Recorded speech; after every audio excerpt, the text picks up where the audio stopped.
Olá, tudo bem com vocês? Retornamos para mais um bate-papo e vamos continuar falando do problema da criança nervosa.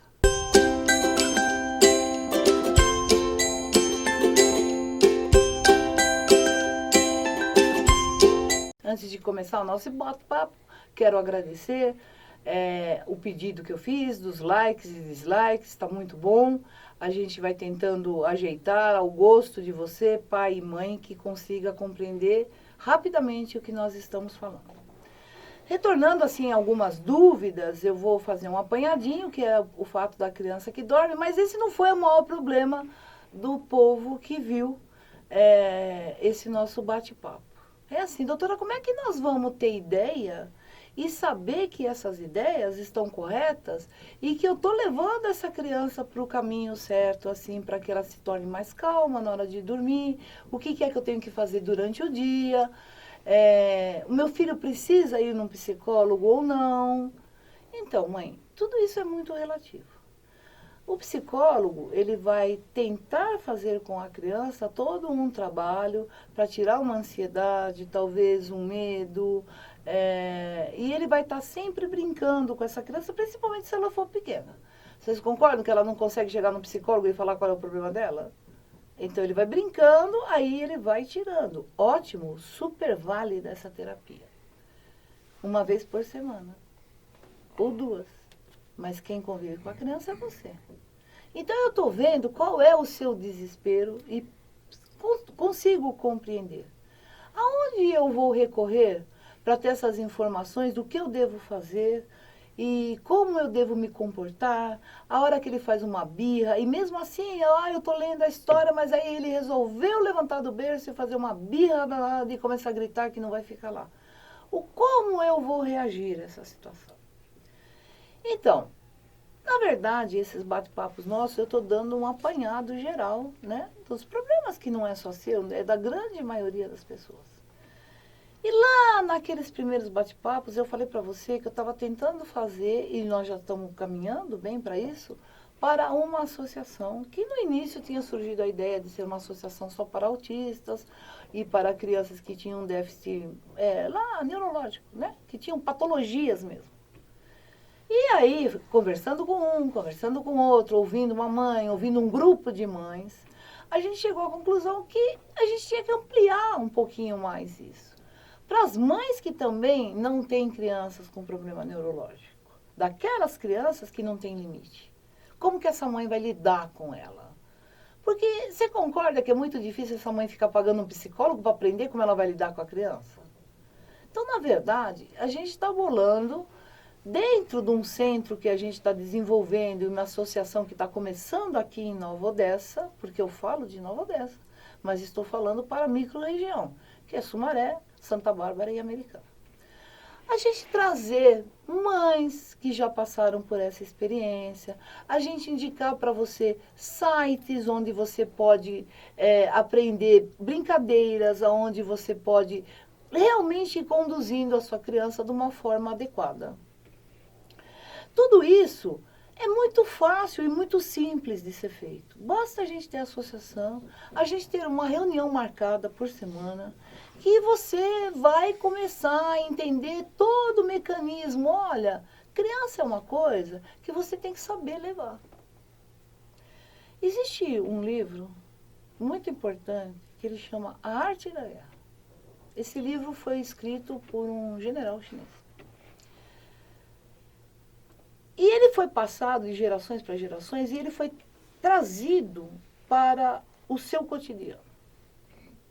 Como você consegue ganhar as batalhas ou realmente colocar na posição do seu filho, trilhar um caminho certo? Como é que você começa a chamar a atenção dessa criança? Na Arte da Guerra, ele fala coisas específicas assim. Você tem que conhecer o meio. Então você tem que conhecer sua casa, você tem que conhecer o seu filho. E você tem que ter uma estratégia para fazer isso. Com a criança ou com o ser humano, de uma forma ou de outra, a primeira estratégia é você ser harmonioso, delicado, compreensível e elogiar essa pessoa. Vou te dar um exemplo. Você foi lá no supermercado e estava uma fila enorme na caixa e você foi pagar a sua compra e o cartão de crédito seu não passa. Aí você fica estressado, você briga com a caixa, você briga com a mocinha que vem ajudar a caixa, você briga com o gerente, mas onde já se viu, esse negócio não passa, isso aqui não quer, não quer. Conclusão, a senhora vai embora sem as compras porque a caixa não passou. Muda. Apesar da senhora estar cheia, chegou lá, o seu cartão de crédito não passou, sorria e diga para aquela moça simpática da caixa que ela é ótima.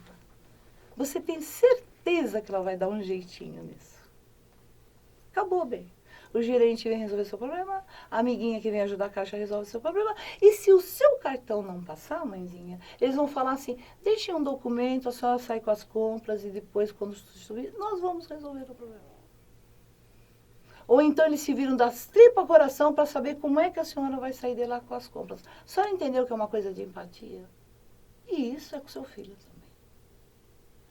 Se a senhora pegar essa criança, colocar ela para dormir. Deus do céu, que inferno nessa casa na hora de dormir, ninguém tem sossego, ninguém tem nada, você é um traste, você é isso, você é aquilo. Olha, eu já não estou aguentando mais, você vai ver quando eu morrer, você vai sentir minha falta, eu vou embora para não sei aonde, vou soltar você sozinho. Acabou, bem. A criança vai fazer pior do que ela está fazendo. Porque pior do que você falar que você vai pôr ele de castigo no quarto com o bichão, que você vai fazer isso, é você falar que você vai abandoná-lo, porque ele está passando os limites, ele é um chato. Não. Você tem que aprender a ter o controle, você tem que dominar a situação. Então, é isso que a minha associação, nessa parte, pretende fazer, ensinar isso para você.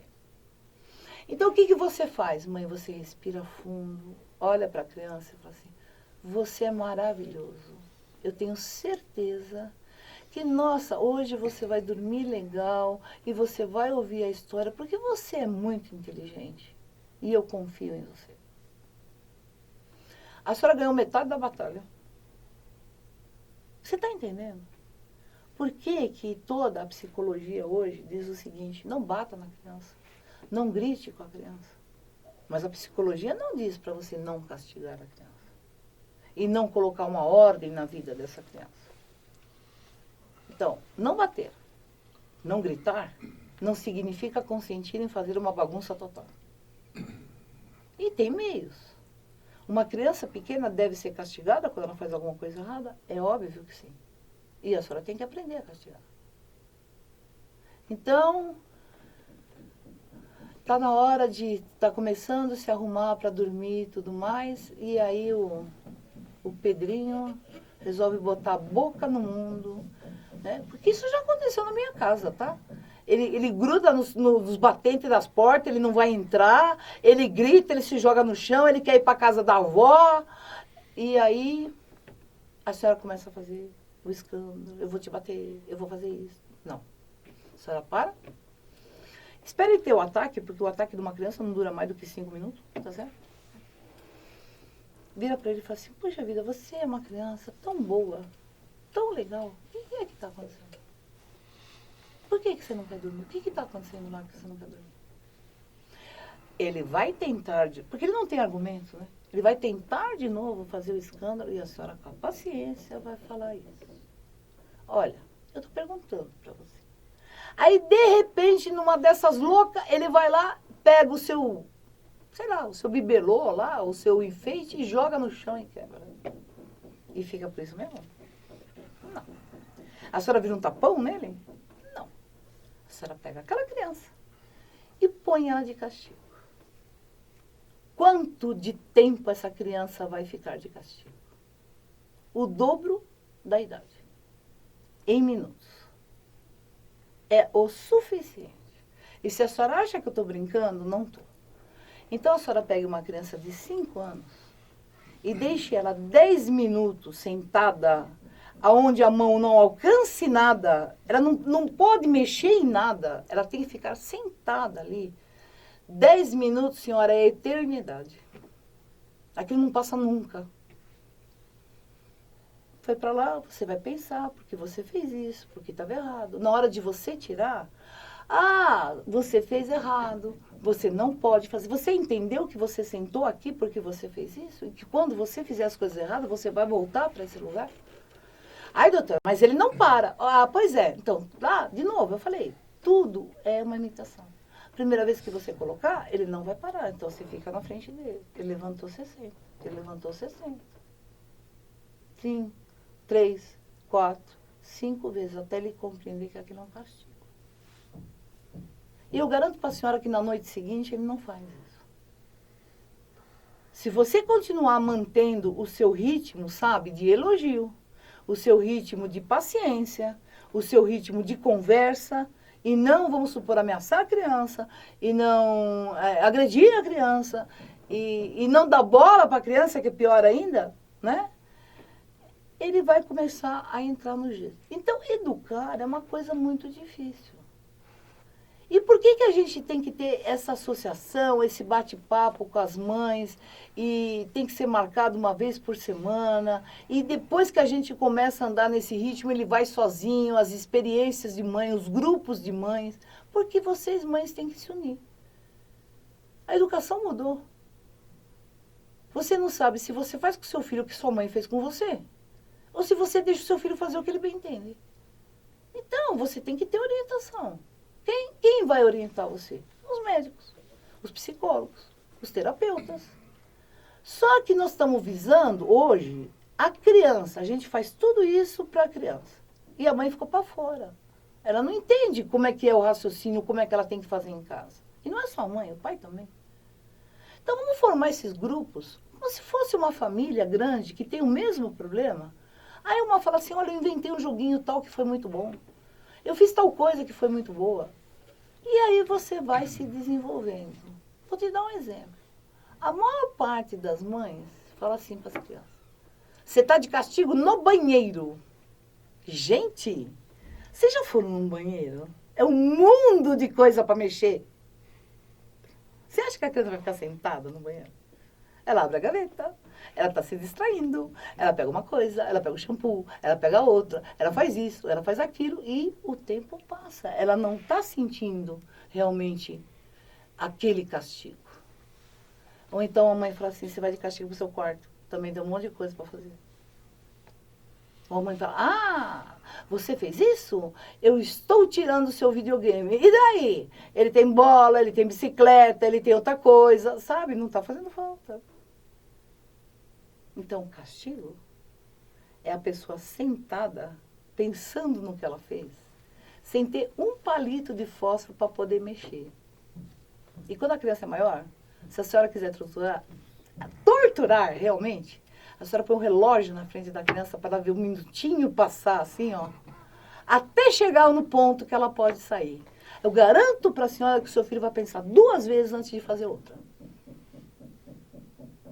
Mas aí, nós temos, e é onde a gente precisa da associação, tem um caminho para chegar aí. Tem dificuldade para chegar aí que ela tem que ser vencida. E as mães têm que compreenderem. Que ela passa essa dificuldade, passa muito rápido para você poder fazer isso. Falaram para mim que o meu tempo acabou. Mas a gente vai voltar. Ainda essa semana, concluindo o castigo, né? E a gente vai começar a falar da hora crucial em toda casa, que é a hora da comida. Super agradável a hora da comida, não é mesmo? Então, gente, deixa o seu like aí, deixa o seu dislike, continue me ajudando, continue participando da nossa rede social. Para você, o meu bye-bye.